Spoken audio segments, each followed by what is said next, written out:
Déjà, bonsoir à tous.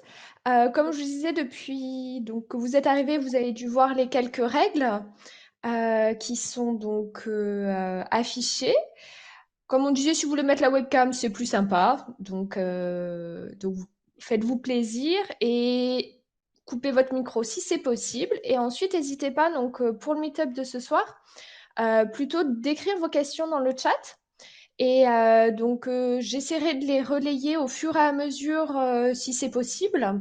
Et sinon, on fera une session de questions-réponses tout à la fin. Donc, soit vous écrivez vos questions quand elles vous viennent dans le chat et on y reviendra un peu plus tard, soit tout à la fin quand on arrivera à la véritable session questions-réponses. Et je vais en profiter pour faire un petit rappel et vous présenter l'association. Donc tout d'abord, merci à tous d'être là ce soir. Je ne sais pas s'il y en a qui connaissent l'association, mais en tout cas, donc nous, c'est Toulouse Dataviz. Je sais qu'il y a peut-être des nouvelles personnes aussi du Meetup de visualisation de Paris. Donc, bienvenue dans notre Meetup en ligne à Toulouse.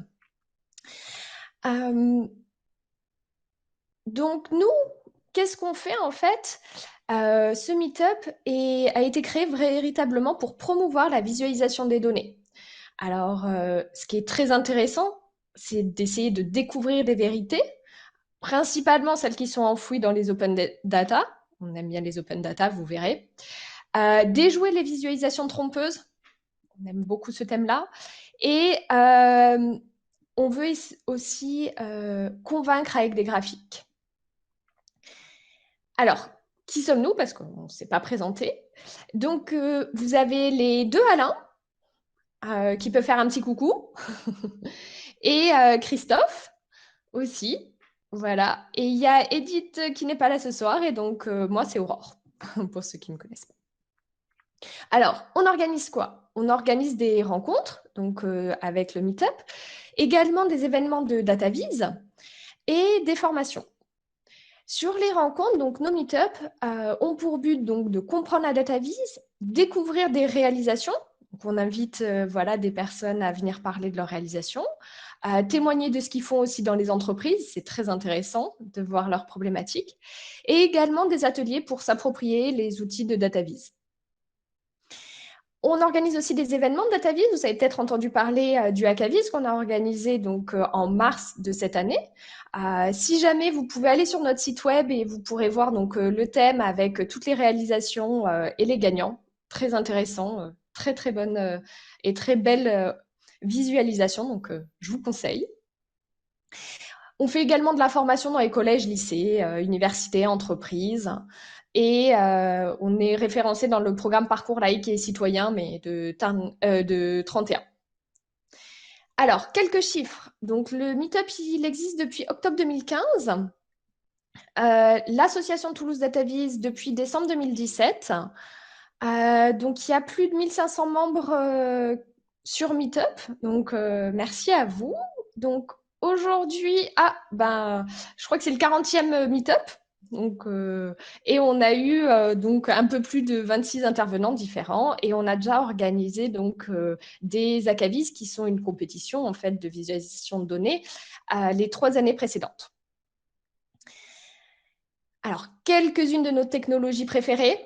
Vous allez voir, on aime à peu près toutes les technologies possibles. Donc, tout le monde peut trouver celui qu'il préfère, donc que ce soit R, Python, JavaScript, D3, Tableau, Excel aussi, QGIS, Observable HQ. Et enfin, un grand merci donc à nos sponsors, sans qui on ne pourrait pas organiser les meet-up et puis les meet-up en présentiel qui sont souvent suivis d'un petit apéro, qui aujourd'hui sera virtuel pour le moment, mais en tout cas un grand merci à eux. Pour nous retrouver, vous avez donc le site Toulouse Dataviz. On est aussi présent donc sur Twitter, sur Meetup. On poste pas mal de nos meet-up sur Vimeo, donc vous pourrez retrouver tous les liens sur le site de l'association, et on est aussi présent sur le Slack, et on a un club. Donc si vous voulez vous inscrire, vous trouverez toutes les informations donc sur le site. Et ensuite, donc, on a une chaîne dédiée sur le Slack pour pouvoir échanger, et surtout, vous recevez également nos newsletters. Donc, si ce n'est pas déjà fait, n'hésitez pas à demander à participer et à être membre de du club. Et donc, c'est le moment de vous souhaiter un bon meet-up. Donc, aujourd'hui, on va vous parler des examens. Des examens de quoi? Des datavises à la mode. Et on va essayer de leur donner des notes.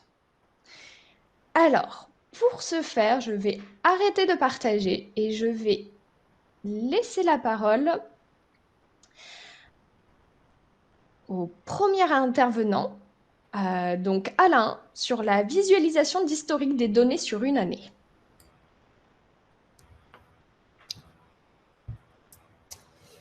Bonsoir à tous. J'ai allumé mon micro, je partage mon écran, là on est bon.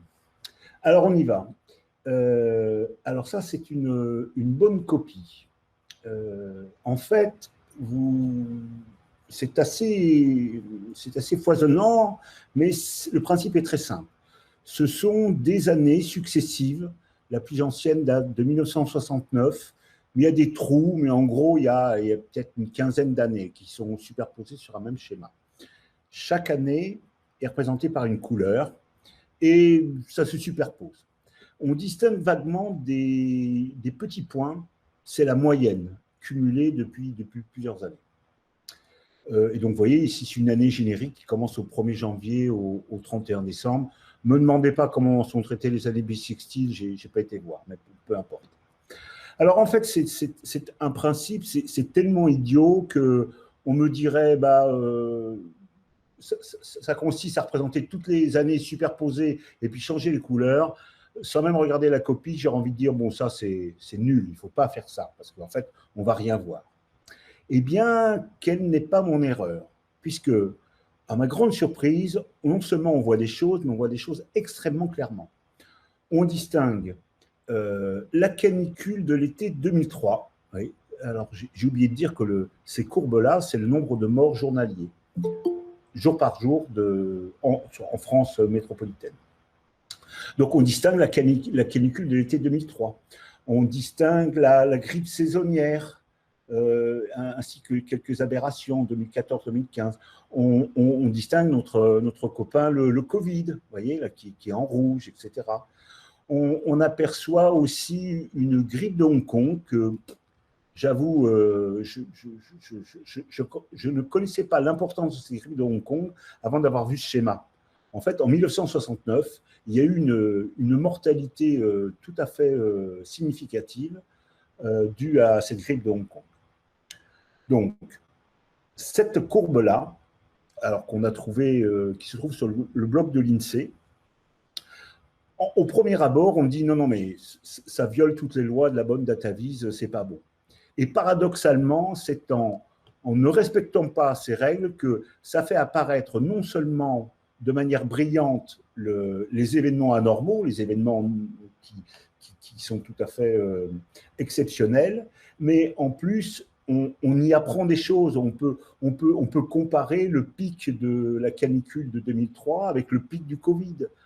Enfin, on y trouve, à mon sens, une information extrêmement riche et moi, j'y ai appris plein de choses.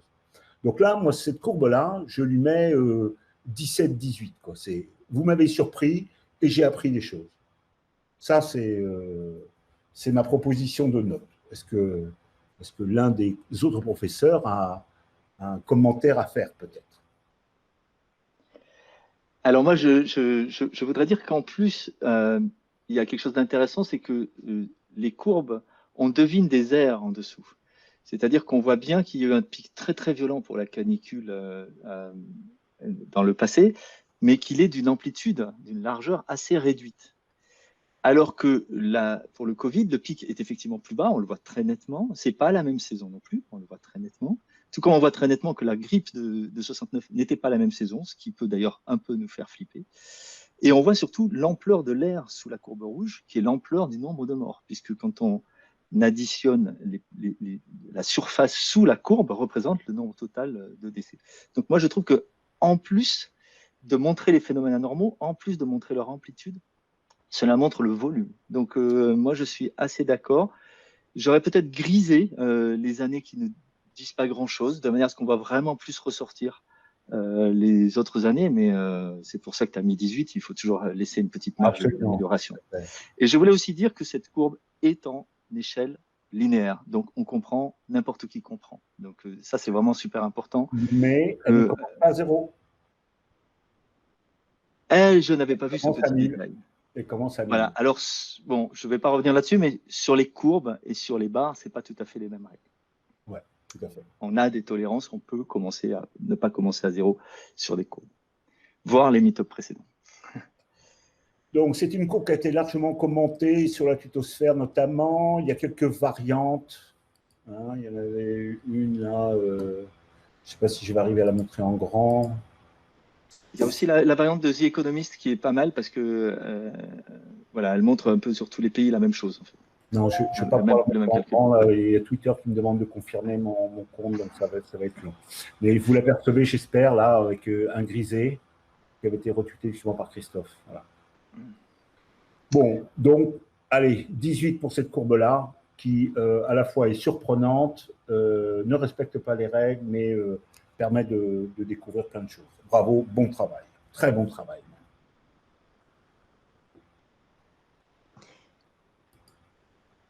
J'en ai fini. Oui, le temps que je unmute mon micro, j'arrive. Et donc, le prochain sujet, c'est Christophe sur les échelles log.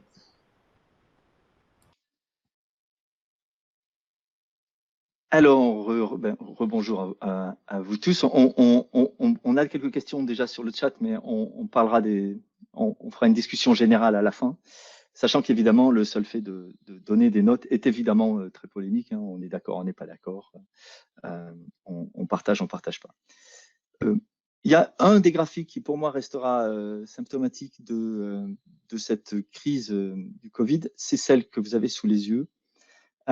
C'est celle donc de la représentation faite par le Financial Times des nouveaux décès depuis qu'on a observé 3 décès par jour, donc avec un alignement des courbes, donc le nombre de décès verticalement, le nombre de jours horizontalement, qui est un nombre de jours relatif, donc à partir du moment où on a compté 3 morts dans un pays. Et cette courbe a été représentée avec une échelle log, verticalement. Et cette échelle log pose quelques petits problèmes. Donc, avant de venir décrire cette courbe, je me suis permis d'enfiler ma casquette de prof et de vous faire un tout petit rappel sur à quoi ça sert les logarithmes. Parce que au final, pourquoi on prend des échelles logarithmiques et pas autre chose? Pourquoi pas des échelles carrées, cubiques? Eh bien, en fait, les logarithmes sont nés au XVIe siècle d'un certain Napier, enfin, ou John Napier, comme on a francisé son nom. Et je ne vais pas vous faire Wikipédia, mais je veux juste vous poser une question. Comment on fait pour diviser deux nombres très grands ou un peu compliqués quand on doit faire ça tout le temps et qu'on est astronome au XVIe siècle? Là, c'est assez compliqué parce que, en fait, les astronomes à cette époque-là passaient leur temps à faire des calculs, se tromper dans les calculs, faire vérifier les calculs, et c'était très fastidieux. Jusqu'à ce que John Napier nous simplifie la vie. Alors, j'espère qu'on voit assez bien mes notes. En fait, le logarithme, si je devais résumer, ça sert à faire des divisions sans faire de division, mais en faisant des soustractions. Faire des soustractions, c'est beaucoup plus facile que de faire des divisions. Alors, comment on fait? Eh bien, quand on a à diviser le nombre A par le nombre B, eh bien, on va dans une table de log, on prend le log de A. On va dans la même table, on prend le log de B. On fait une soustraction. Et c'est là que c'est magique, parce que log de A moins log de B, ben, c'est facile à soustraire. C'est juste une soustraction. Ça nous donne un petit nombre C. Et ce nombre, on va aller chercher dans la table de log où il se situe.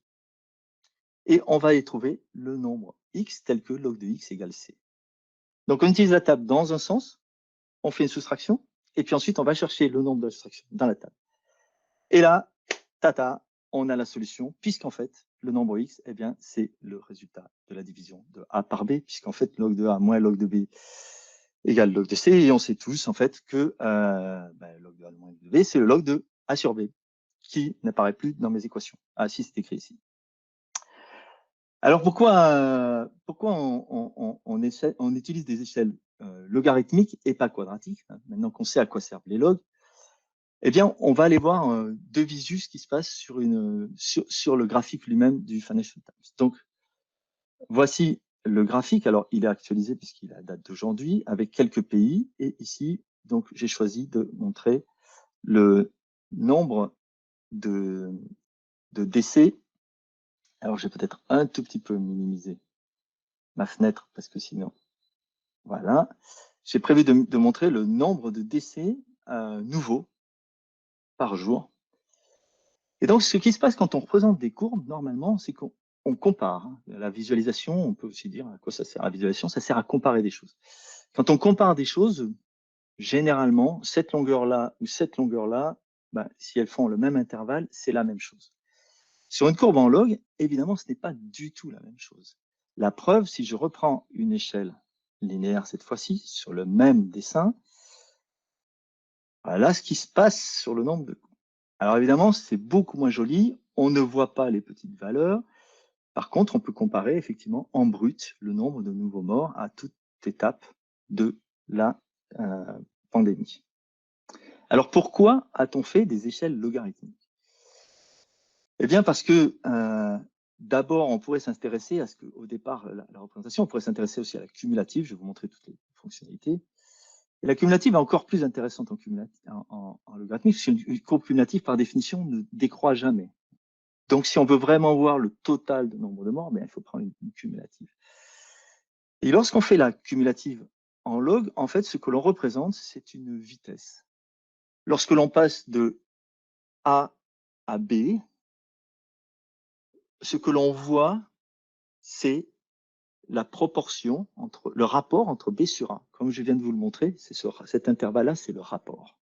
Si ce rapport est constant, eh bien, vous avez une idée de la vitesse. Si ce rapport s'incline, la vitesse décroît. Si ce rapport augmente, eh bien, la vitesse augmente. Donc, on se sert des logs pour montrer des vitesses. La preuve, d'ailleurs, une cumulative en linéaire devient absolument impossible à visualiser lorsqu'on a un phénomène qui est exponentiel, c'est-à-dire que la proportion de nouveaux cas fait telle que nous avons des choses exponentielles. Donc, voici en linéaire ce que représente une cumulative. Vous voyez que c'est très difficile, à part pour c'est très difficile de distinguer les pays de l'ensemble. Donc, les auteurs du Financial Times, dont j'ai oublié le nom à l'instant, ont préféré faire cette courbe logarithmique. Alors, maintenant qu'on a vu ça, donc à la fois sur la cumulative ou sur le nombre de nouveaux cas, la question c'est, est-ce que c'est bien de faire ça ou est-ce que c'est pas bien de faire ça? Alors, la réponse va être assez ambiguë et je vais avoir du mal à donner une note, mais quand même. La réponse est, oui, c'est très bien si on sait exactement ce que veut dire une courbe logarithmique. Alain me rappelait à l'instant qu'un sondage a montré que la plupart des gens qui ont vu ces courbes-là ne savaient pas ce qu'ils voyaient en fait. Ils ont juste obtenu des explications qui ne sont pas marquées dans l'article d'ailleurs, forcément, sur qu'est-ce que ça veut dire quand ça décroît, voilà. Mais lorsque vous regardez par exemple ici la comparaison de ces deux distances entre les États-Unis et le Royaume-Uni, vous voyez cette distance ici, eh bien, c'est une proportion, en fait. Ici, on est de 1 à 4. On va avoir la même distance ici, donc la même proportion. La même proportion ne veut pas dire du tout le même nombre de cas. Or, les gens, quand ils regardent les nouveaux décès par jour, même en ayant tous les warnings que vous voulez, ils ne s'attendent pas à mesurer autre chose que des valeurs de décès. Donc, pour moi, logarithme, c'est très bien, mais c'est très dangereux, c'est difficile à interpréter. Je vous montrerai dans un instant ce qui peut aider à interpréter. Par contre, ce que je peux vous dire, c'est que sur le Financial Times, il y avait quelque chose de très, très simple et qui a été proposé, mais qu'on n'utilise pas et qui n'a pas fait du tout l'unanimité, qui a été très peu proposé, c'est de garder une échelle linéaire, mais de manière à pouvoir comparer les pays, pouvoir comparer des choses comparables, c'est de faire des taux par la taille de la population. Par exemple, par million de personnes. Donc, voici les nouveaux cas par million. Donc, on se rend compte que le pays qui a été le plus touché en proportion de sa population, c'est la Belgique. Hein, c'est très clair. On peut le voir en cumulé, mais évidemment, là, si vous prenez la courbe sous les nouveaux cas, c'est comme tout à l'heure, vous avez les cumulés. Ensuite, eh bien, vous voyez que ça va être le Royaume-Uni, etc., etc. Alors, si on veut vraiment comparer, on peut faire la cumulative. Et là aussi, c'est tout à fait comparable. À partir du moment où on ramène par million, on peut comparer. Donc, si on voulait comparer des choses qui sont exponentielles, même avec une échelle linéaire, on y arrive. Et on se rend compte de choses qui sont très comparables et qui ne sont pas trompeuses parce qu'on connaît l'échelle. Donc, mon avis est que le travail qui a été fait par le Financial Times, c'est un excellent travail sur les données. Ils ont récolté les données, ils ont eu la bonne idée de lisser ces données pour éviter les sautillements dus à chaque nouveau cas, chaque nouveau report.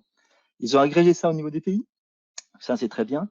Par contre, pour ce qui est d'aider les gens à comprendre, bah, c'est pas terrible. Et en fait, il y a d'autres gens qui ont fait mieux, et là, je vais revenir là-dessus, c'est-à-dire qui ont donné des explications. Alors, je suis désolé, je n'ai plus la source, mais je la retrouverai. L'explication est ici. Une courbe tout droite, comme je disais tout à l'heure, ça veut dire que la proportion reste la même au cours du temps. La proportion reste la même au cours du temps, donc on va donner des indications aux gens pour lire cette courbe. On va dire, si c'est tout droit comme ça double tous les 2 jours. La pente est plus élevée, évidemment, le ratio de proportion est plus fort. La pente est plus basse, ça double toutes les semaines. Et ça, c'est un élément qui permet vraiment de mieux comprendre les courbes de log. Donc, la courbe du Financial Times, toute belle qu'elle soit, manque à partir du moment où elle est en logarithme. Il aurait fallu pas grand-chose pour rajouter cet élément de compréhension du fait qu'on mesure des vitesses, on mesure des pentes proportionnelles. Voilà, je pourrais passer des heures à vous parler des logs et des courbes log, mais donc la note, s'il faut donner une note, je vais faire comme dans les copies, réalisation technique, super, collecte des données, donc super, 18, la collecte des données, pareil, 18. Sur la facilité d'utilisation par le grand public, je ne mets pas la moyenne. Je pense que c'est dangereux de donner des choses comme ça aux gens sans leur expliquer. Et même avec un texte dessous, la preuve est que le sondage montre que 80% des gens n'ont pas compris ce qui était là. Donc là, je ne mets pas une bonne note du tout sur ça. Voilà. Surtout, il manquait pas grand-chose. Et bon, voilà. Heureusement, ils ont fait cet outil interactif. Donc, au total, ça donne une note qui est quand même assez moyenne, alors que ça aurait pu être beaucoup mieux. Voilà. Merci Christophe pour toutes ces explications. On apprend beaucoup de choses. Et je crois qu'il y a Alain qui voulait faire un petit commentaire. Je vais faire un petit commentaire. Donc, je partage l'intégralité des commentaires de Christophe et je voudrais vous présenter en fait une alternative bien moins ambitieuse. Est-ce que vous voyez ce que je vous présente? Oui. Bon, oui, parfait. Donc, une réalisation bien moins ambitieuse, mais qui me paraît extrêmement pertinente, car simple à comprendre. Ça vient de Word in Data.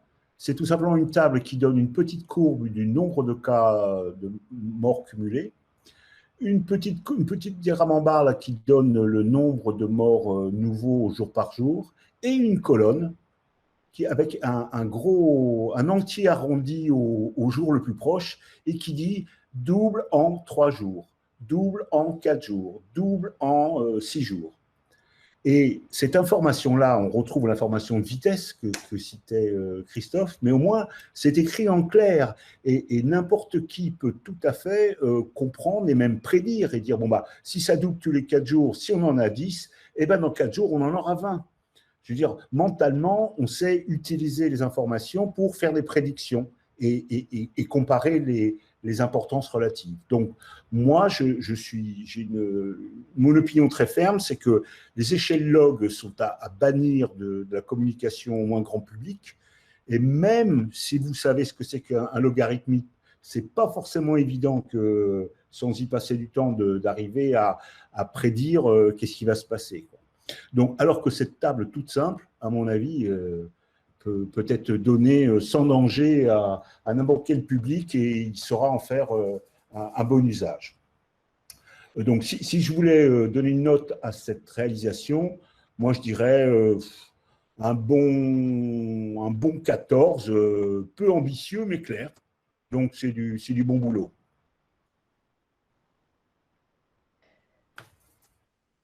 Eh bien, merci Alain. Effectivement, il y a d'autres personnes qui partagent ton avis également.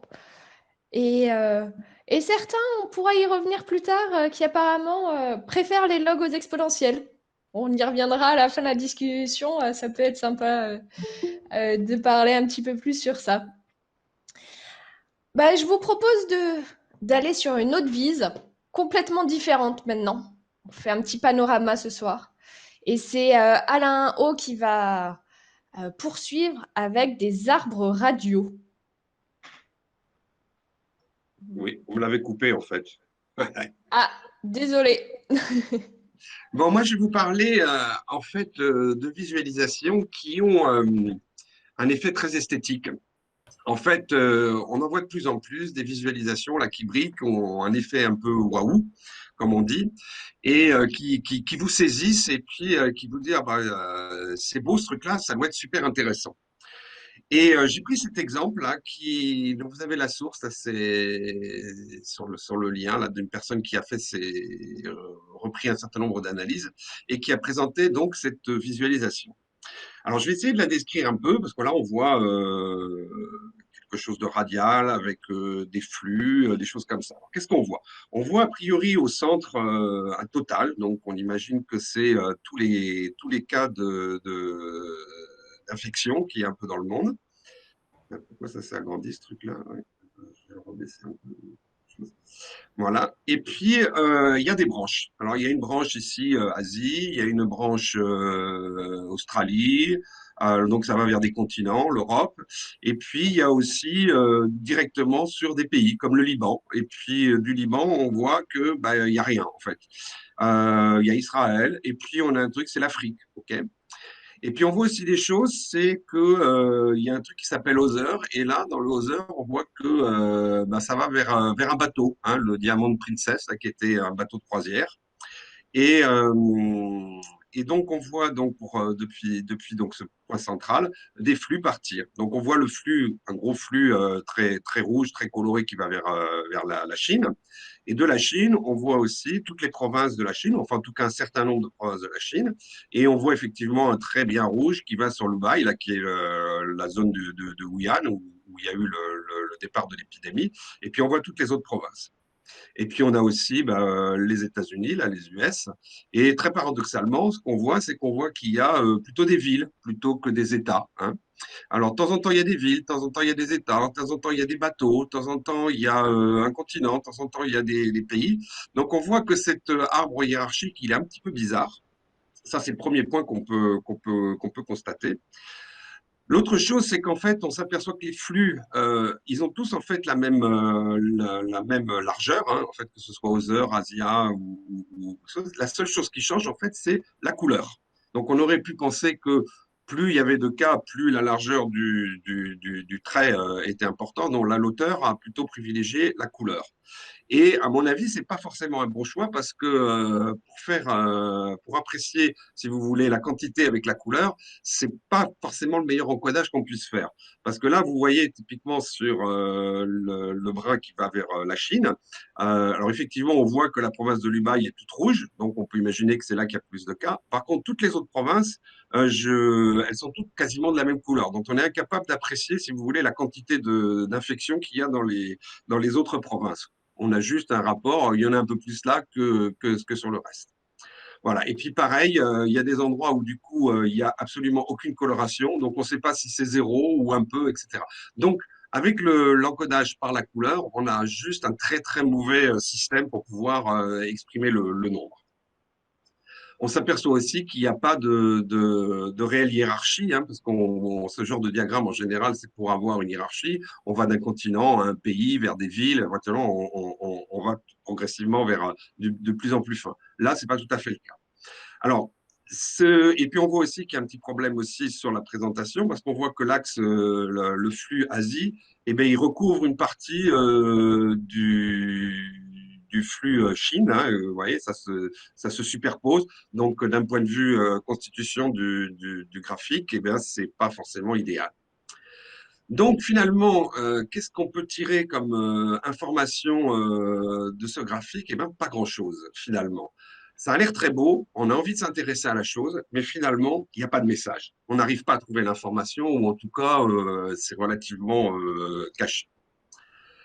Donc pour ça, j'y mettrai forcément pas une très très bonne note. Mais avant de donner ma note, je voudrais juste essayer, parce que je me suis posé la question de me dire, mais qu'est-ce que c'est que ce diagramme-là? De quoi on parle? Est-ce que c'est un dentogramme? Est-ce que c'est un diagramme de Sankey ou autre chose? Alors, juste pour rappeler ça, alors il y a un diagramme qui ressemble un petit peu à ça, si j'arrive à l'ouvrir. Voilà, c'est un diagramme, un dentogramme, un dentogramme un petit peu particulier, puisqu'en fait, on dilate un peu le sac extérieur pour pouvoir glisser des hiérarchies qui sont un peu cachées. Donc, en gros, on a ici, c'est par exemple la librairie D3JS et toutes les fonctionnalités, toutes les fonctions à l'intérieur de cette librairie, et on voit l'architecture. Donc, on voit bien, si vous voulez, la hiérarchie de tout ça. Donc, voilà, typiquement, ça, c'est un dentogramme. Donc, ce n'est pas tout à fait le cas du diagramme que je vous ai présenté juste à l'instant. Alors, on pourrait imaginer que c'est peut-être un diagramme de type Sankey, c'est-à-dire avec un flux puis qui se divise en sous-flux, mais c'est pas vraiment le cas non plus parce qu'en fait, les largeurs sont constantes dans le diagramme que je vous ai présenté, et on pourrait imaginer que c'est plutôt quelque chose qui serait du type de diagramme alluvial où en fait, on représente chaque petite lettre ABC, c'est une dimension différente du même jeu de données. Et on fait fluctuer, si vous voulez, les flux comme ça. Donc, par rapport à ça, j'ai pas été capable de dire quel type de graphique. En fait, c'est une réalisation, je ne sais pas comment elle a été faite, mais je ne sais pas lui attribuer un titre exact. Donc, on pourrait dire que c'est un diagramme radial, hein, comme on l'a un peu présenté. Bon, alors moi, ce que je voulais un peu dire, c'est faire vraiment attention quand on fait ce type de présentation, et on en voit de plus en plus, hein, des gens qui font des présentations qui sont, enfin, des diagrammes qui sont très tape à l'œil, et au final, ils ne contiennent pas beaucoup d'informations. Et on en a de plus en plus, parce qu'il y a de plus en plus de visualisations, on en voit de plus en plus apparaître sur les réseaux, un peu partout, dans la presse, etc. Et il faut un peu se démarquer, il y a cette volonté de faire des choses qui sont un peu tape à l'œil. Mais le risque, c'est que souvent tomber dans des diagrammes qui finalement n'ont pas beaucoup de sens et ne filent pas beaucoup, enfin, ils ne donnent pas beaucoup d'informations. Donc, je dirais pour ce diagramme, moi, je lui mettrais une note de 7 sur 20. Bon, 7 parce que quelque part, je trouve qu'il y a quand même un travail de recherche un peu graphique, mais c'est juste pour ça que je lui mets cette note-là. Mais je mets quand même plutôt une très mauvaise note. Voilà. Si je peux me permettre, moi, je Ouais. lui mettrais plutôt 2 sur 20. Parce que dans ce diagramme-là, la seule information qui est délivrée, c'est la structure des données.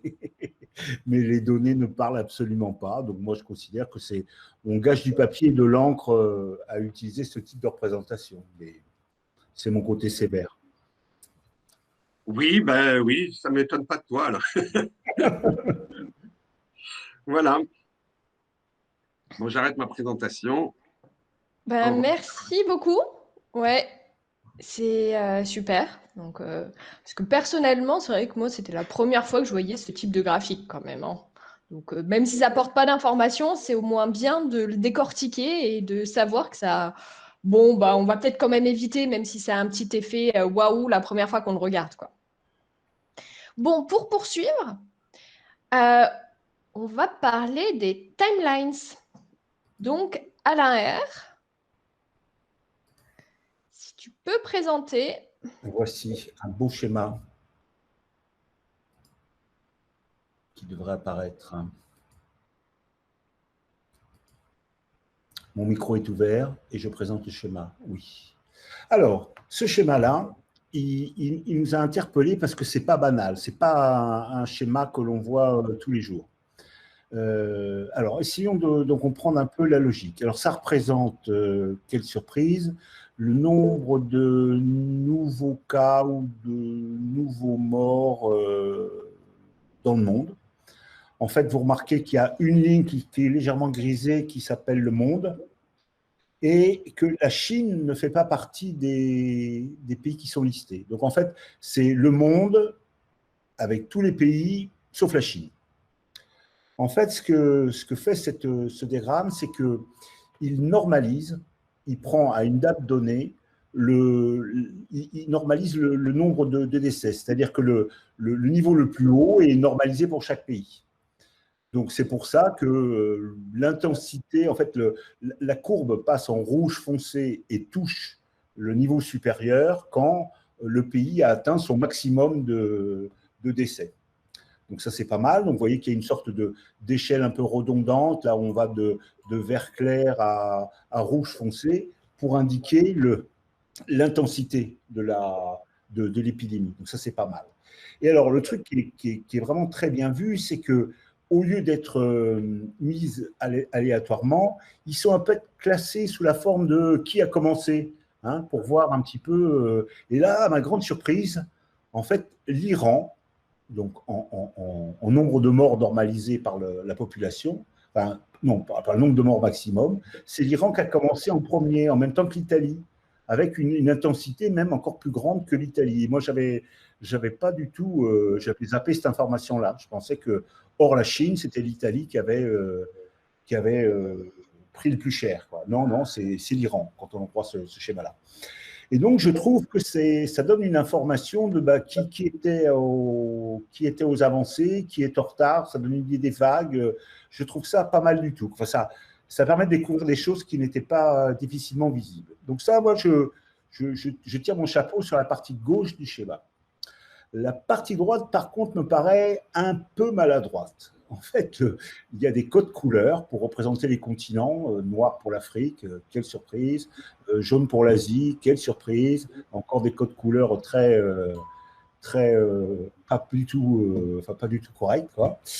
Et puis, on représente en fait simplement en échelle logarithmique le nombre total de morts, échelle logarithmique en base 10. Donc, on a des petites barres. Donc, évidemment, sans surprise, le monde est à la barre la plus haute, mais là, on se retrouve à comparer des échelles log qui ne sont même pas triées. Donc, je considère que la partie droite, là, c'est une erreur, quoi. Je veux dire, ça n'apporte que très, très peu d'infos et c'est pratiquement utilisable. Alors, ça aurait été une visualisation interactive, peut-être qu'en triant la partie gauche, la partie droite, là, peut-être qu'on aurait pu en sauver quelque chose. Donc, si j'oublie la partie droite de ce schéma, moi, je dirais un bon 12, original et qui apprend des choses. Maintenant, si je prends la partie droite, là, la note risque un petit peu de baisser. Et Alain et Christophe, vous avez des commentaires? Commentaires? Oui, moi j'ai un petit commentaire et j'ai coupé le micro d'Alain parce que j'entendais des pings. Donc Alain intervient si tu veux, évidemment. Je suis complètement d'accord avec la partie droite qui n'apporte rien, voire même qui intrigue un peu, on se demande. Voilà, en plus le code couleur est quand même assez malheureux, on va dire. Peut-être qu'une autre façon de faire aurait été de classer, et je ne suis pas complètement sûr non plus que les couleurs vert-rouge apportent grand-chose au graphique, en fait. On voit bien quand c'est haut. Voilà. On aurait pu aussi ramener ça par million, encore une fois par million, hein, plutôt que de faire cette échelle de 0 à 1, qui est toujours une valeur absolue. Et je pense quand même que c'est vrai que c'est important d'avoir les nombres quand on veut avoir la valeur, hein, savoir combien il y a de morts aux États-Unis, combien il y a de morts en France, combien il y a de morts en Iran. Et quand c'est pour comparer des pays, c'est bien de ramener à une population. On voit bien l'intensité de la pandémie sur la population. Alors, et ce n'est pas le cas là, je crois pas.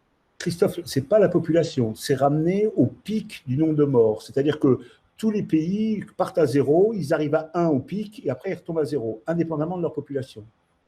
Oui, c'est pour ça que le Luxembourg pourrait par exemple avoir quelque chose d'assez particulier, pourrait apparaître de manière curieuse, quoi. Parce qu'il y a un grand mot de Luxembourg. Je ne le vois pas, mais… Non, il n'est sûrement pas. Oui.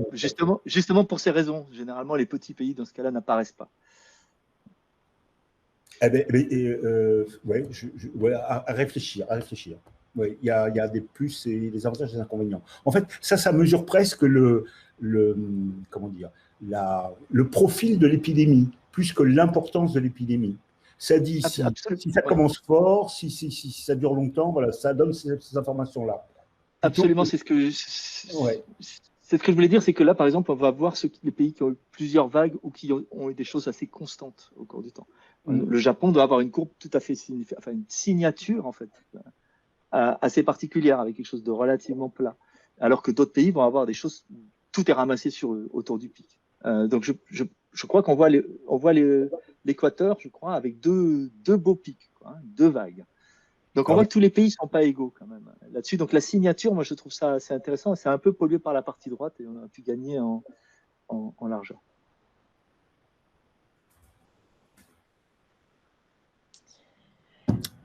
Allez. Merci beaucoup. Effectivement, un graphique intéressant, mais pas parfait, hein, donc. Alors, pour poursuivre, je propose Christophe sur les ridgelines. Il faut que tu unmutes. On va effectivement passer à quelque chose de plus léger, même si effectivement en ce moment, les visualisations qu'on voit, on a été une autre signature de cette pandémie, c'est que le monde d'un coup est devenu visuel. Et quand je dis le monde, c'est tous les instituts statistiques ont communiqué de partout. Beaucoup de gens se sont emparés de ces données. On a une profusion de visualisations, et évidemment un peu tous sur le même sujet, mais là, on va être un petit peu plus léger. Alors, sur mon écran, vous avez malheureusement la réponse à la question que je vais poser, c'est ce que représentent ces lignes. Vous avez ici, sur l'axe horizontal, des minutes, donc 6h50 de l'après-midi, 7h, 7h05, 7h10, 7h15. Et vous avez verticalement donc cette succession de lignes superposées un peu comme un graphique en 3D. D'ailleurs, c'est un graphique qui est proche d'un graphique en 3D. C'est ça que je voulais faire. Je voulais essayer de le diminuer pour que vous voyez mieux. Voilà. Vous avez donc des dates classées donc depuis le 1er avril jusque là, ça s'arrête le 10 mai. Et en fait, ce que vous voyez là, avec ce beau pic aux alentours de 7 heures, ce sont les applaudissements et leur impact sur le niveau sonore observé à New York. Donc, il faut imaginer une ville complètement vide, avec à 7 heures un pic dû aux applaudissements pour le personnel soignant. Donc, d'une part, je trouve ça un peu, sauf à 7 heures, et que les applaudissements des gens soient suffisamment significatifs pour qu'on puisse les observer, les voir. Et visiblement, il y a quand même ici quelques gens qui ont un peu applaudi avant. Mais je trouve que c'est intéressant à voir. L'autre chose que je trouve intéressante, c'est que c'est un graphique complètement dépouillé de toute explication. On vous dit le niveau sonore. Voilà. On voit bien qu'à 7 heures, les gens ont applaudi. Et ça a continué tous les jours. Il n'y a pas de constante.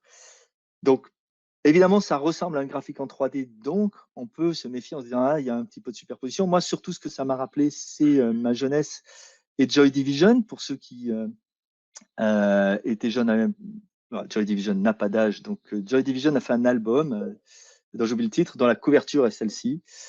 Et en fait, la couverture, c'était la première fois qu'on utilisait ces ridgelines. Représentaient en fait des données qui étaient la première fois qu'on a entendu le bruit de fond de l'univers et on a vu qu'il y avait comme ça des petits sautillements et qui se répétaient tout le temps. Donc, Joy Division en a fait une pochette sans aucune explication. Vous pourrez aller voir sur Wikipédia l'explication de ça.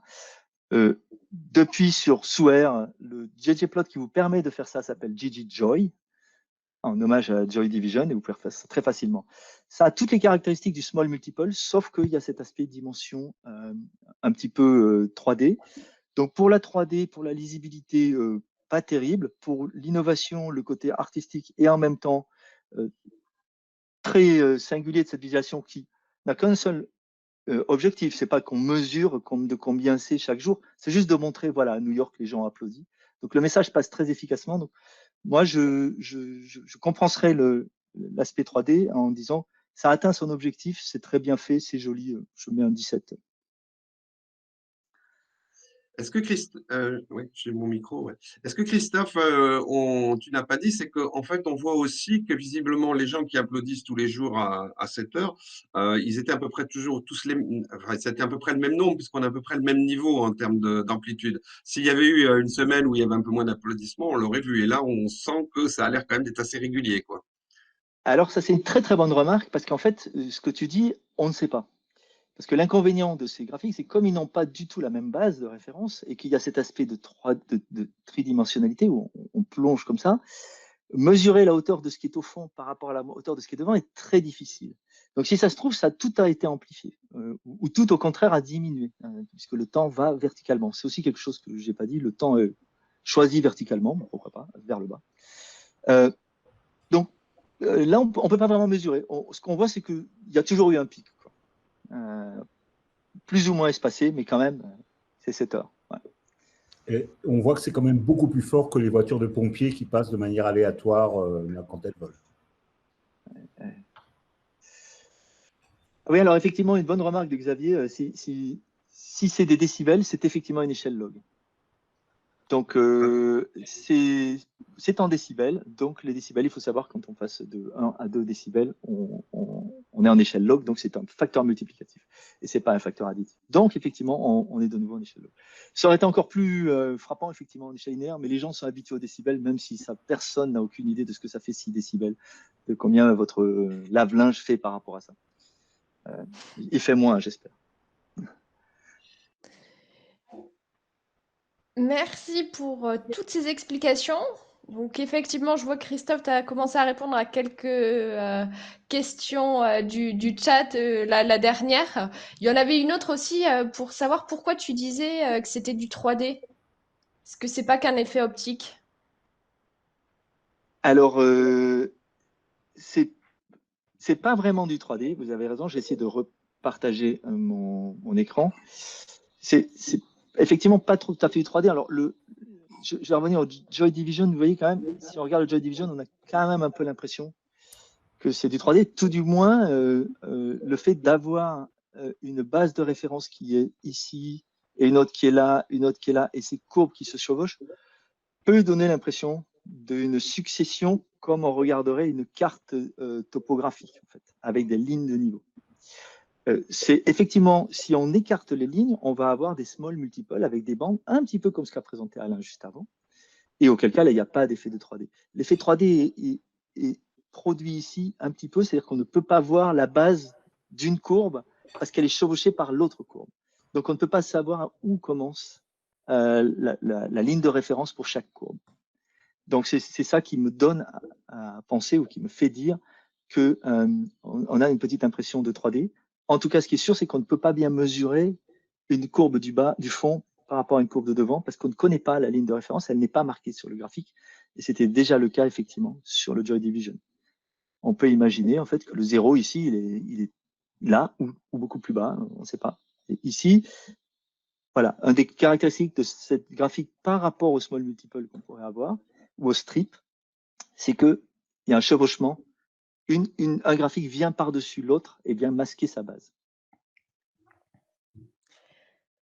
Merci pour les explications. Donc oui, c'est pas du 3D comme théorique, comme on pourrait dire quand on fait un graphique 3D. Alors, avant de terminer, je vous propose, et avant de prendre quelques questions, peut-être juste parler un petit peu des cancres, quand même, parce que ça peut être drôle. Donc, Alain, Alors oui, c'est bon, ouais, tu m'entends là, c'est bon, j'ai mon micro, on m'a pas coupé, c'est bon? tout Ok. va bien. Alors, on appuie ce premier graphique où on voit une carte en fait qui montre le fameux R, le coefficient R de progression de l'épidémie. Alors bon, si c'est inférieur à 1, ça veut dire que l'épidémie régresse et quand c'est supérieur à 1, ça progresse. Alors, ce qui est intéressant, c'est qu'on voit en fait la carte de France avec des teintes de vert différentes. Mais si on s'intéresse aux chiffres, eh bien, on s'aperçoit en fait qu'on a des chiffres avec une précision du centième, hein, puisqu'on a 0,77, 0,71, etc. Et on pourrait se poser la question de la précision de ce type de mesure. Et je ne vous cacherai rien en vous disant que c'est probablement pas au centième près. Donc en fait, il y a des variations de verre qui n'ont, à mon avis, aucun sens. Et finalement, peut-être ce graphique aurait été tout simplement avoir juste peut-être des bar charts pour montrer qu'en fait, toutes les bar charts sont à peu près au même niveau. Et puis surtout, ce qui était intéressant dans ce graphique-là, l'information qui est importante, c'est de dire, bon, bah, en France, en gros, on a 0,7, 0,8. Et puis en Guyane, eh ben, ça explose, on est à 3. C'est ça l'information qu'il y a dedans. L'intérêt de la carte est complètement nul et sans intérêt. Et en plus, c'est trompeur parce qu'on a l'impression que finalement, il y a des endroits, des régions où on est moins, l'épidémie se propage moins qu'ailleurs. Alors, quand on voit les écarts entre les valeurs, c'est juste insignifiant. Alors celle-là, elle est marrante parce qu'elle est sortie, je crois que je ne sais même pas s'ils l'ont pas présentée à la télévision. Donc c'était en gros au début, là, quand il y a eu la classification des départements. Donc il y avait la zone rouge, la zone verte et la zone orange, hein, parce qu'il fallait mettre une zone un peu intermédiaire. Et donc cette zone, ça correspondait à des critères très particuliers. Je crois qu'il y avait 3 critères par couleur, en fait, hein, et qui, en fait, le mix de ces 3 indicateurs donnait la couleur. Donc pour faire la légende, c'était un peu compliqué. Il y en a qui ne se sont pas embêtés. Et ils ont dit, ben voilà, les départements rouges, ben c'est les départements classés en rouge, et l'orange, c'est les départements classés en orange, etc. Donc c'était quand même assez rigolo de voir une légende comme ça. Fallait oser le faire et ça a été fait, quoi. Tu es moqueur, Alain. En fait, c'était pour les daltoniens qu'ils ont fait ça. Je sais pas. Alors, après, on en avait, donc c'est même pas la peine de mettre des notes. Après, il y avait un article qui est un article à l'origine italien, qui a été traduit en français. C'est un article qui semble raconter des choses tout à fait solides d'un point de vue scientifique, puisque les commentateurs, enfin les scientifiques français ont pris la peine de le traduire, donc ça, je ne suis pas à même de juger, mais ça semble être du sérieux. Par contre, ce papier italien est un florilège de visualisation freestyle. Donc, je vais juste vous en montrer. Là, bon, ça, ce sont des cartogrammes. Il y en a un, alors, attendez, je vais vous montrer l'original, ce sera encore mieux, mais à condition de... Voilà, là on a en fait, chaque région de l'Italie est représentée sous une forme de diagramme en barre, là. Donc c'est assez joli. Ah oui. Pas et en 3D, hein. Et plus en 3D, évidemment, sinon ça ne serait pas drôle. Ensuite, Et en plus, c'est des Stark bars. Ah oui, non, mais je ne l'avais pas vu. Mais... Ah, oui, il y a celui-là qui est oui. pas mal. Alors, on dirait que ce sont des camemberts qui s'agrandissent dans le temps. Donc, c'est assez chouette. Enfin, je veux dire, là, on peut... Oui, en fait, ça commence au 23 mars et puis en fait, c'est comme des dentures d'arbres. Les données s'améliorent. Donc ça s'écroquignolet. Il y a celui-là aussi avec camembert rose en 3D. Et en plus, la taille des camemberts évolue selon l'amplitude. Enfin, je veux dire, là, c'est le pompon des erreurs à ne pas commettre en visualisation de données, quoi. Il y a ça, voilà. Bon. Donc, voilà, c'est pas la peine de s'apesantir là-dessus. Donc, je ne connais pas la valeur scientifique de l'article, mais la visualisation est voisine de 0, quoi. Toutes les erreurs possibles sont faites à l'intérieur d'un même article. Donc, c'est assez croquignolet. Mais c'est super d'avoir un exemple comme ça, un seul article, et il y a tout ce qu'il faut ne pas faire. C'est super. Vous commentez chaque visualisation, vous avez 4 heures et vous trouvez toutes les erreurs sur chaque visualisation, c'est formidable. Moi, je pense que l'auteur a voulu innover, montrer qu'il était capable de faire plein de choses. Il s'est dit, je vais mettre de la 3D, je vais mettre des barres, je vais mettre plein de trucs. Je vais montrer que je suis capable de faire tout. Mais comme quoi, on en revient quand même au fait que même si on a un article de qualité et on est spécialiste dans notre domaine, pour communiquer, il faut quand même faire un effort et s'approprier les outils d'autres spécialités, quoi. Et la visualisation de données, surtout dans la recherche scientifique, mais même, comme on le disait, les journalistes, c'est quand même super important, hein. Oui. Là, a priori, c'est un article scientifique, donc, et qui s'appuie largement sur la visualisation de données. Donc, en fait, la visualisation de données est hyper importante dans la rédaction de cet article. Et en fait, ils ont raté leur objectif, parce que peut-être, comme tu dis, Alain, le fond est certainement très intéressant, sauf que bon, moi, j'ai essayé de lire un tout petit peu le contenu, et j'ai vite abandonné parce que les graphiques me parlaient pas du tout. Je me suis dit, mais je comprends rien à ces graphiques, et donc on abandonne. Donc, en fait, l'auteur a complètement raté son objectif, qui était de communiquer finalement. À mon sens, oui. Enfin, lui, il a cru bien faire, probablement. Hein. Ah, probablement, oui. Ben, le résultat est inverse, je pense aussi. Ah non, mais je pense que celui-là, il faut qu'on le partage effectivement. Ce qu'on va il est faire. chouette. Bon, Il est chouette. Voilà, Bon, on va pas se faire des amis en Italie, en tout cas. C'est clair. Non, c'est des gens qui, au contraire, pourraient avoir besoin de petits cours de visualisation ou de. C'est dans quelle région d'Italie? J'ai donné des cours en Italie. C'est la, c'est pas mes élèves, ça va. C'est la Lombardie, là, ou je sais pas quoi, c'est la région de Milan. Oui, mais je sais pas si... okay. C'est là où il y avait. Alors, je dirais voir. Alain, si tu me laisses partager, j'ai un petit exemple juste pour faire rigoler. Bien sûr. Parce que et on va terminer sur ton exemple, Christophe. Ouais, alors, la dernière fois, je vous avais montré un tout petit diagramme en barre où les dates n'étaient pas dans le bon ordre. Là, c'est que les dates sont dans le bon ordre. Vous avez donc le 17 juin, le 18 juin, le 19 juin, le 20 juin, le 21 juin. Et vous voyez que quand même, là, j'ai rarement vu des échelles à l'envers, en fait. Où le 4000 est en dessous du 3000, qui lui-même est en dessous du 3002. Donc là c'est à l'envers, en fait. Honnêtement, l'inventivité de certains journalistes qui font des infographies me séduit énormément. Alors malheureusement, je n'ai pas la chaîne de télé, mais je crois reconnaître le même fond que celui qui nous avait fait la dernière fois ce magnifique petit graphique que je vais vous rappeler, qui est celui-là. Mais par contre, moi, je me suis posé la question de savoir si c'était pas les différences entre les jours qui mettaient la valeur, si tu regardes. Alors après, mettre ça comme c'est fait, c'est horrible, mais j'ai eu l'impression que c'était en fait les différences entre le jour d'avant. Alors, c'est pas marqué. Ah, ça, on est bien d'accord. On est bien marqué, c'est pas comme ça. Donc voilà, c'était juste pour vous montrer que quand on regarde un graphique, il faut quand même bien regarder attentivement quelle peut être l'échelle et quelles peuvent être les valeurs.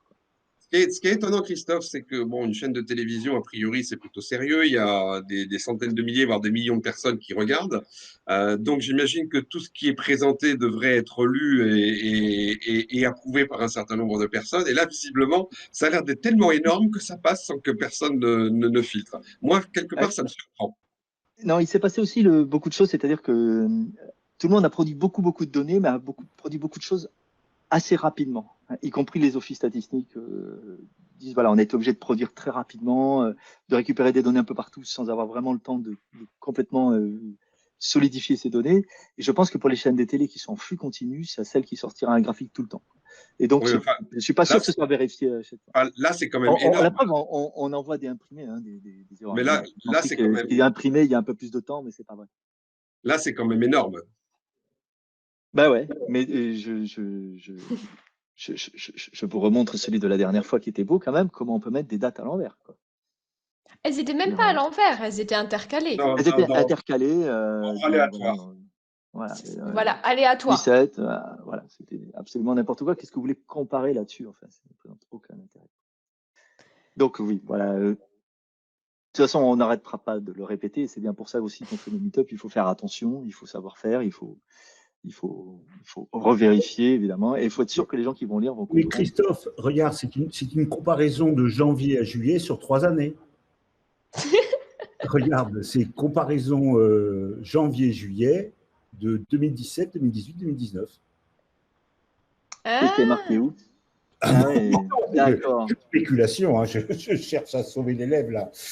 Alors, il est vrai que on dit toujours, et ça c'est quand même un des enseignements aussi de tous les gens qui font de la visualisation, c'est qu'un graphique sans le contexte, sans ce qui est écrit autour, a peu de valeur parce que les gens donnent des informations qui sont très importantes. Et on sait que quand on regarde un graphique, la première chose qu'on fait, c'est on regarde le graphique, ensuite on regarde le label ou ce qui a marqué en dessous, ensuite on revient au graphique. Il y a des études d'eye tracking qui ont montré ça, on fait des allers-retours. D'où l'important de bien marquer sous sur un graphique, ou le plus près possible du graphique, ce qu'on va voir pour donner des informations. À la télé, c'est pas le cas. À la télé, c'est le son, donc on n'a pas eu le son.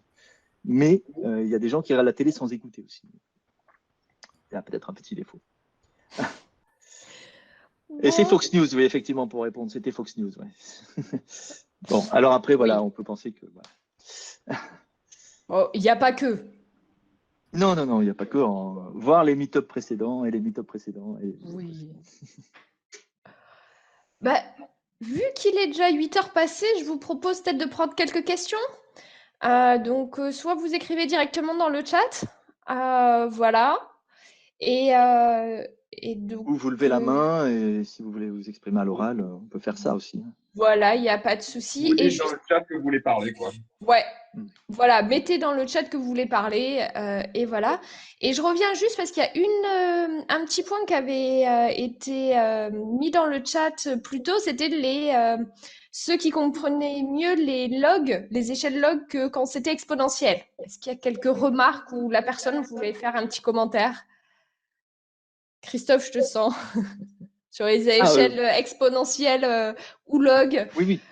Oui, bien sûr, parce qu'au moins là, on a cette petite idée de dérivée, enfin de vitesse, quand on a log, quand on a exponentiel, là, enfin voilà, pourquoi pas prendre du carré ou du cubique, quoi. Hein, on aurait pu, puisqu'en fait, on a des choses qui sont parties de manière très très violente vers le haut, évidemment, hein, de manière effectivement exponentielle, mais on peut ajuster une courbe exponentielle au plus près et se dire, ah, ce qui rendrait le mieux en linéaire, ce serait peut-être de mettre une échelle cubique ou exponentielle. Oui, effectivement, je pense qu'on comprend mieux l'échelle log, mais ça demande un peu d'habitude quand même, hein. Enfin, voire même beaucoup d'habitude. Et voilà, moi je l'enseigne pas dans les premiers cours, par exemple, parce que je trouve que ça demande vraiment, vraiment de passer du temps, et il faut que ça en vaille la peine.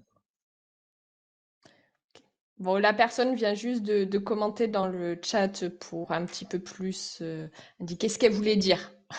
Ah. Je ne vois pas le chat, donc peut-être... Ah bah, je vais te le lire alors. C'est juste que la transformation de l'exponentielle avec du log permet pour moi de mieux comprendre l'allure. Avec l'exponentielle, on comprend mieux l'allure qu'avec log? C'est ça? Moi, je pensais plutôt l'inverse. Je crois que c'était l'inverse. Hein. Oui, c'est ça. Oh, on est d'accord. Alors, on est d'accord. Est-ce qu'il y a quelqu'un d'autre qui voulait poser une question ou des points, je sais pas, un dé Alain si j'ai loupé une question ou deux. Ah oui, c'est que le chat s'était pas mis à jour. Il y a Xavier Roch qui propose un lien pour voir des graphiques. Voilà, d'autres graphiques également. Et Xavier Delpierre qui dit mais oui, effectivement, beaucoup d'habitude. Voilà. Il faut avoir beaucoup d'habitude pour bien comprendre toutes ces échelles, log et exponentielles. Je vous présente le lien que voilà. Xavier là. Ok, merci beaucoup. Avec des jolis small multiples, des échelles très jolies, très jolies. Et c'est en échelle... Bonne question. Non, linéaire. Ça ressemble à du linéaire, là. Ça représente des R. Oui, c'est du... Ah, c'est les R, d'accord. Okay, c'est les R, c'est les R, d'accord. Massachusetts, au Nevada. Qui est lui-même un indice de propagation. Hein. Donc, tout à fait. Déjà un objet un peu compliqué, mais qu'on a un peu compris. Le coefficient de l'exponentielle. Voilà. Rien que ça. Rien que ça, ouais. Rien que ça. Bon. Et donc, pour terminer sur les notes, finalement, par rapport à tous ces graphiques, quelle serait un peu la conclusion générale qu'on pourrait avoir? Parce que de ce que vous m'avez dit, c'est quand même pas si facile que ça, hein, d'avoir une bonne note en visualisation de données. Hein. Ben, ça s'apprend. Déjà, ça c'est une des conclusions. D'autre part, je pense que l'exercice d'essayer de se demander comment on pourrait améliorer un graphique est super intéressant parce qu'on se dit ah oui c'est bien, puis finalement ah peut-être c'est pas si bien que ça. Et moi j'ai quand même l'impression que avec des outils simples, on arrive à faire des choses déjà assez jolies. D'une part, enfin assez jolies, assez joli, ça, c'est presque anecdotique, mais enfin, c'est aussi important pour attirer l'œil. Mais on arrive à faire des choses jolies en sens où on arrive à bien transformer, bien prendre les données et bien les représenter avec des choses simples. Finalement, des small multiples avec des petites courbes, comme vient de présenter le lien que présentait Xavier, bah ouais, pour représenter un peu partout, c'est bien. Plus on rentre dans des choses très très complexes, puis il faut être sûr que le public va les comprendre. Et ça, c'est pas toujours gagné. Voilà, donc il y a quelques graphiques qui s'y prêtent bien. Et voilà. Ce qu'il faut voir aussi, c'est que les données-là, de toute façon, étaient des données un peu compliquées. Contrairement à leur apparence simple, comme les évolutions dans les pays étaient décalées dans le temps, les évolutions dans le pays étaient décalées dans les nombres, dans les valeurs, et les vitesses étaient très différentes, c'est quand même assez compliqué sur ces graphiques-là. Donc, ceux qui ont fait le mieux, sont ceux qui ont fait des choses assez simples, à mon sens. Après, il y en a eu tellement, on a fait un choix, hein. On a pris ceux qui étaient les plus différents. Et donc, effectivement, un commentaire, on en revient un peu toujours à la même chose, que tout dépend du contexte et des gens à qui on s'adresse et du message qu'on veut faire passer.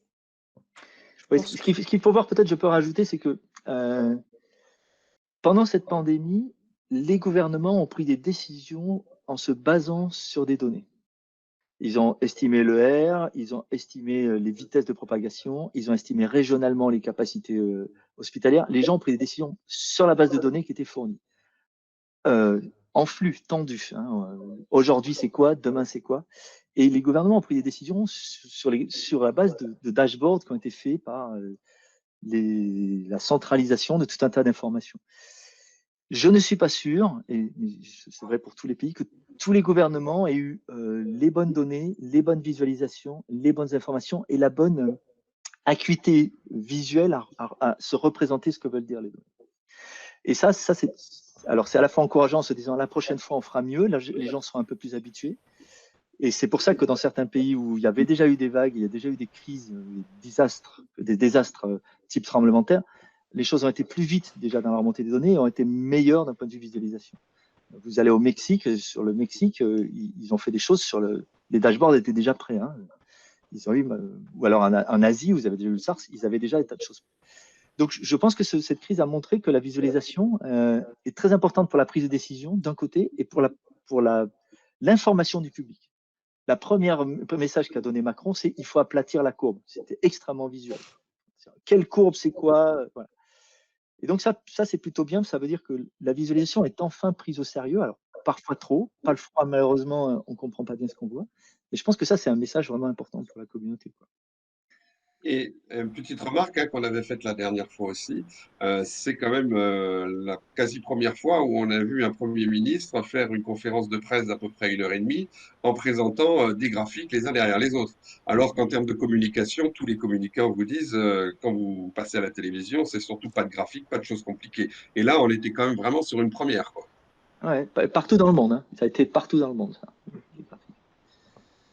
Donc il y a de l'avenir.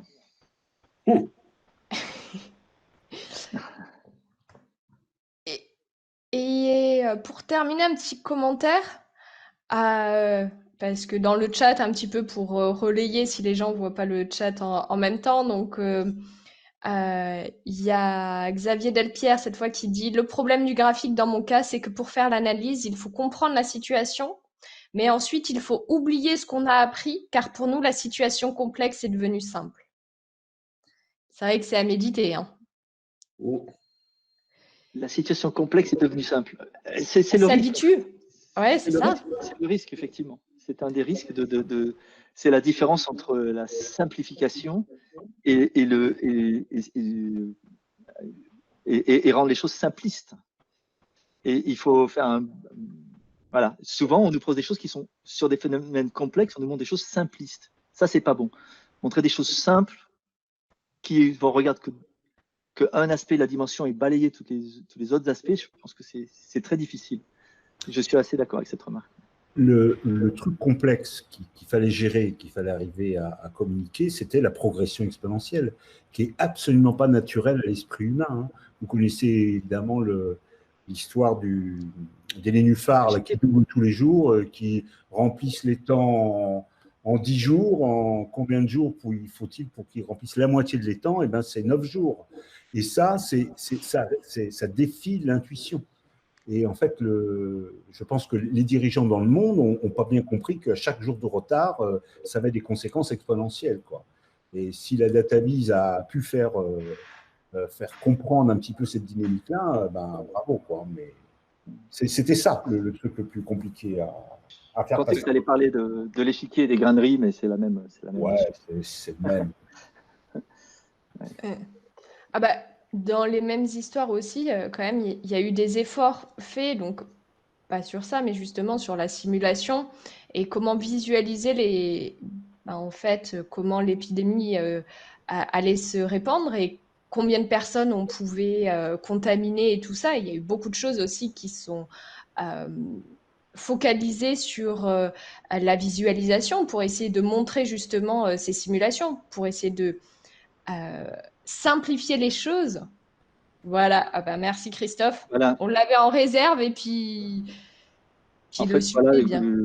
juste une petite simulation qui montre des points malades en marron et des points en bonne santé vert. Je ne vais pas lancer la simulation, mais suivant qu'on laisse les gens dans un espace, je sais pas tout, dans un espace complètement libre, ou si on met un petit cloisonnement en laissant quand même des gens circuler, ou si on cloisonne complètement, eh bien, on voit en combien de temps la simulation montre comment s'aplatit la courbe, quoi. Ça, c'est sorti très tôt dans le Washington Post, qui a été assez bon pendant cette pandémie. Je vous invite à aller voir. Bien entendu, toutes les références vers tous les graphiques qu'on a mis seront sur une page dédiée sur le site. Enfin, Aurore, je suppose que tu allais dire ça. Tu allais dire, mais Exactement, donc, il faut le merci. rappeler. Vas-y, Voilà, donc, je te laisse on faire. vous mettra tout ça à disposition pour que vous puissiez jouer. Nous, on y a passé quelques heures, donc je pense que ça vous amusera aussi. Voilà. Je pense qu'il va être temps de conclure. À part si vous avez encore des petites questions. Sinon, on a déjà dépassé un petit peu, donc. Oui. Alors, avant de conclure, moi, je voulais juste vous dire que je ne serai probablement pas là au prochain meet-up que vous ferez en vrai, et que c'était quand même mon dernier meet-up en vrai sur Toulouse, mais j'espère pouvoir à distance participer en septembre et vous retrouver encore plus nombreux. Ouais, on arrivera à te réveiller, t'inquiète. C'est maintenant qu'on s'est mis à faire nos meet-up en ligne, il n'y a plus d'excuses. Tout le monde pourra participer, même si en présentiel à Toulouse et à distance, on verra comment on s'organise. On va bien trouver une solution. En tout cas, merci à tous. Et je pense que c'est le moment de vous souhaiter aussi un bon été, peut-être, hein. On revient très vite avec une newsletter. Voilà. Et sinon, on va vous dire, je pense, à septembre, où on espère pouvoir faire quand même un meet-up en présentiel pour ceux qui sont sur Toulouse. Parce que bon, les pizzas nous manquent quand même, hein. Je pense que je suis pas la seule, hein. Et la prochaine newsletter, si vous n'êtes pas inscrit au club, vous allez rater quelque chose, je pense. Pas mal. Ouais, on vous a réservé des petites surprises. Ouais. Assez sympa. Sur ce, à bientôt. À bientôt. Au revoir à tous. Bonne soirée. Bonne soirée. Merci. bonne soirée. Merci.